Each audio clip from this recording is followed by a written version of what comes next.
Wasabi everybody, welcome back to another Top 10 Commander video, and before I get started here, I would like to remind you that most of you who are watching are not subscribed to the channel. So I would really appreciate it if you click the subscribe button and the notification bell so you don't miss any future videos. Really appreciate all of your support, and we're heading past 20,000 subs. Today's video I want to talk about the top 10 best Precon decks of all time. This is also including the current year's product 2021. The Commander product is perhaps one of the best products ever made for Magic the Gathering. I think you get your money's worth for most of these. They age really well if you were to look at the total cost of every card included in these decks. For what the MSRP is usually $35 and I think $40 now, you do tend to get your money back. So even if you don't crack them open, even if you don't play with them out of the box, you still have something that you can put on your shelf, and display-wise, it just looks nice. You get the oversized cards. It really is just a crowning achievement for Wizards of the Coast, actually giving Commander players what they want.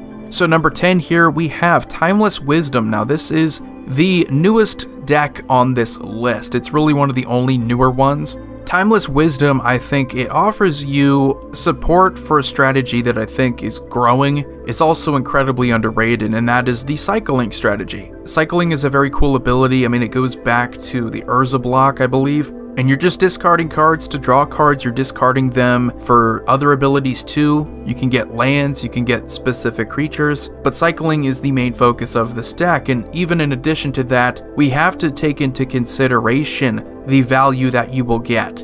And because of the cards included in this deck, because you have pretty much another free counterspell, another Force of Will type card, the value of this is going to age really well. And we do have to pay attention to that, because while a deck can be fun out of the box, it has to have value in it. It has to have something long term to make it worth going back to, or worth investing in, worth keeping on your shelf. So number 9, we have Devour for Power. This is the salty-colored Commander deck going all the way back to 2011 when these products first started coming out, and I still think it's probably one of the best, if not the best, from that whole set. The Commander options, I think, are more creative.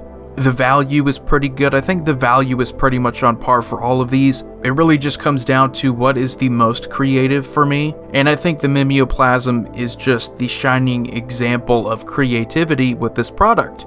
You also get a pretty good control commander in Damia Sage of Stone. While she hasn't seen much play in recent years, still another very good commander going back to 2011. So you have great value like most of these decks from 2011. A lot of those cards have aged really well. If you have a sealed deck of these, hold on to it. But just such a great product here, and while out of the box these decks weren't really much to write home about, you still have some pretty good options here. You have some very firsts if we're talking about the product, what's introduced to the format.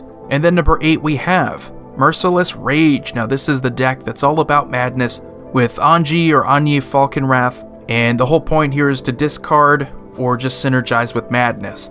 Now that on its own is probably one of the most popular strategies to come out of Commander 2019. But you also get another very creative commander, and this is another reason why I like these decks on here in the top 10. You have to have creativeness, it has to support an existing strategy that didn't really have a lot of support like Madness, but you also get Kyrix, Son of Yawgmoth. You also get the new Chainer, so you get some very powerful commander options here. You have Greven even. You know, you just have some really interesting mechanics here that you can fool around with. And value-wise, I think it's worked in its favor. It's probably going to be the one deck from Commander 2019 that'll age the best.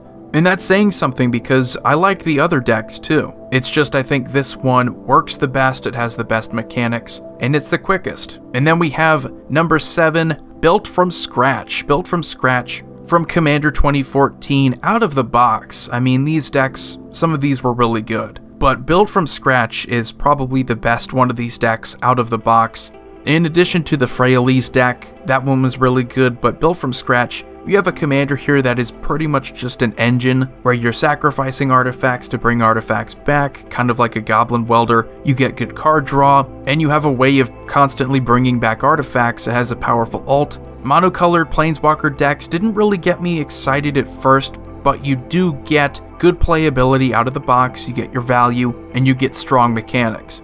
And then number 6, we have Mind Seas from Commander 2013. This is the only Commander 2013 deck on here, which is kind of weird for me because it is my favorite year in Commander. I do love all of those commanders. I think it has probably, in a year, the best commanders, but the decks themselves were a little bit all over the place. They weren't really focused. So Mind Seas really gets some points here because it has 2 really strong commander options. You get Jaleva and Nekasar. Love those commanders to death. Very unique strategy with Nekasar. And you also get your values worth in cards like True Name Nemesis. And while True Name Nemesis has been reprinted, this is still going to be one of the more expensive precons if it's all sealed and everything. It does lose points though because out of the box it's not necessarily a coherent strategy, which I do think the focus for precons should be playability, while also giving you value, but I just think it has way more pros than cons. And then number 5, we have Invent Superiority with Brea.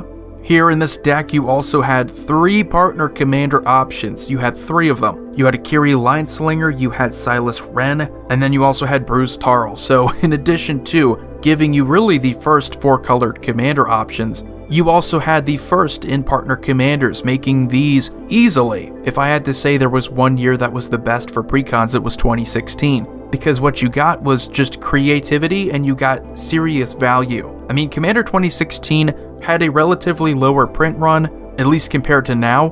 The commander options were highly sought after. This was the first year that they did the foil commanders.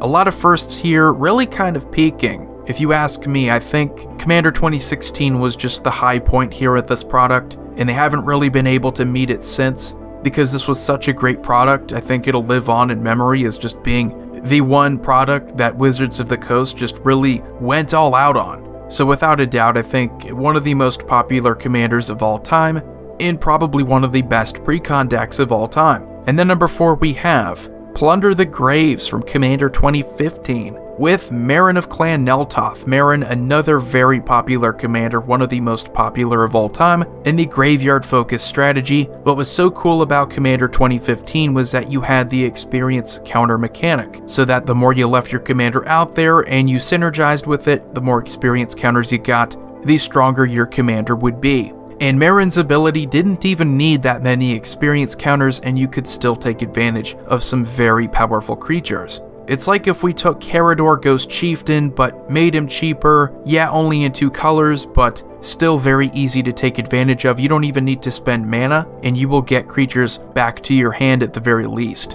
And because of this, you got a very solid commander deck out of the box. I mean, these commander decks from 2015 were very good. They were very well put together, and while you didn't have as many new things as you did with Commander 2016 the following year, this year still offered new while focusing on quality decks, quality precon decks that you can just play right out of the box. Definitely compared to the previous years, I think these are the best out of the box. And then number 3, we have Vampiric Bloodlust. This is the precon deck with Edgar Markov. Now, Edgar Markov and Vampire Tribal, it's pretty narrow, which is the only knock against it. Other than that, I think we have probably the best, or at least second best deck to play out of the box here, which earns it some major points in its favor. You get probably what Vampire Tribal needed the most, and that's what I love about precons, is that they will add to a strategy that was already there, but maybe not that powerful, and vampires before Edgar Markov were not that powerful. So giving them speed, giving you more tokens, it really made vampires a threat. And it also doesn't hurt that, like with Timeless Wisdom, you also get a very good card into Teferi's Protection, helping to boost this deck's value. But again, we have to look at playability out of the box. We have to factor that in. You get pretty much the best of both worlds. You get good value and you get good playability. And then number 2, we have probably my personal favorite out of the box. I think this deck is just insane. Adaptive Enchantment with Estrid the Masked. I really don't think there is a better commander deck out of the box, but very similar to why Built from Scratch is a powerful deck, your commander's all you really need. Like, your commander is the reason why this deck is so strong, because what you have is enough cards to play it out of the box. It's all going to synergize with enchantments, you don't really have to worry about that, and all you're doing is giving totem armor with the masks, and you're protecting your permanents. All of these abilities are useful. You're going to get all of your enchantments back. You have that win con there pretty much. You get good enchantment-based ramp too. It's just these decks, like the Vampiric Bloodthirst one, they're very well put together. A lot of thought went into them, into making sure that these decks were playable out of the box. So the only downside is that it might not be the most expensive one. It's still gonna hold its value. But just, I mean, I think it's personally, because it's one of the best out of the box, it's something you can easily just give to someone right now and say, hey, play Commander with this, and they're gonna have a good time. It's gonna be on par with some decks that are not out of the box, and I think that's saying something. So before we go on to number 1, let's talk about some honorable mentions. We have Mirror Mastery. I really love this deck because you do get some iconic Commander options in here. But the selection of Devour for power was really just my own personal preference. I think a lot of these decks going back to 2011 are still very much on par. We have Faceless Menace. I think this is another one of the Commander decks from 2019 that I really enjoyed. I thought it was very creative with Morph, and you have a card draw engine very similar to Anya Falconwrath that really helps speed up the deck. It makes it more viable. And one of my personal favorite Commander decks is Power Hungry going back to 2013. And how this changed from my previous list going back to 2018 is that a lot of these commanders have aged, and Corvault seems to be the big thing now in Jund, but I will always have a place in my heart for this deck. I loved it. And then we have Feline Ferocity. It has a good mixture of reprints and brand new cards introduced. The only downside though is I don't really see people play Arabo. I don't really see people play Nizan. You just get some good equipment, so you get a lot of good things in here to supplement equipment strategies and cat tribal strategies, which are not really that common. And then if I have to talk about Commander 2021, I will talk about Quantum Quandrix. I think this is probably the most interesting deck to me, just because you can fool around with creature tokens and make creature token copies of different creatures. So number 1 here is Breed Lethality. I think you all saw this coming. Breed Lethality, in addition to everything I said about Invent Superiority, you just get the good combination of playability out of the deck and value. Atraxa, the partner commanders included, they're going to age really well. Atraxa's already been reprinted and she's still pretty expensive, or at least for a Precon commander she is. And you can also make the same argument that we made for Adaptive Enchantment. It's another very good deck that you can play out of the box. So I mean, this deck all around, it's aged really well. It's something you can keep on your shelf. It's something you can keep to remind yourself just how powerful, just how creative Commander 2016 was. Because this is it. Like, this is the holy grail of Commander decks, in my opinion. If you had to ask me which Precon product, which product Wizards of the Coast ever made that I really loved the most, it's easily Breed Lethality. So anyway, let me know what you think about the list. Let me know what your favorite Precon decks were in the comment section below, and I will try to respond to you. If you haven't already, subscribe, like, comment, share, hit that notification bell so you don't miss any future videos. Void here signing off. You all take it easy.